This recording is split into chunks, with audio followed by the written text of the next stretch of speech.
হয়েছে, আবার দিয়েও থাকে, দেখা যায় আপনার বোনকে দিল না, আপনারা নিজেরা বন্টন করে নিলেন, বা আপনার আব্বা কম দিল বেশি দিল, এক ছেলেকে বেশি এক ছেলেকে কম, যারে বেশি দিল সে হারাম সম্পদের মালিক হলো, আবার একজনে লিখে দিল, সেই ক্ষেত্রে তার কপালে মাবরুর হজ হবে না।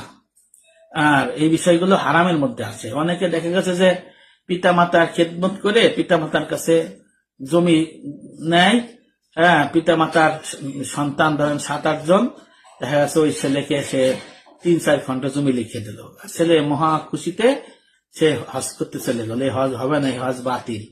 কেননা তার মধ্যে হারাম জিনিস ঢুকেছে।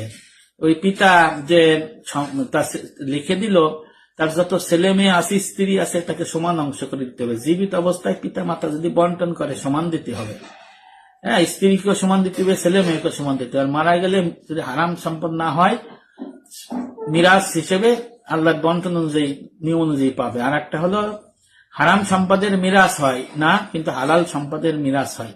হারাম সম্পদের সম্পদ সৎকার করে দিতে হয়। তাহলে এই হারাম সম্পদ যদি নিয়ে মানুষ হজে যায়, তাহলে লাভ কি?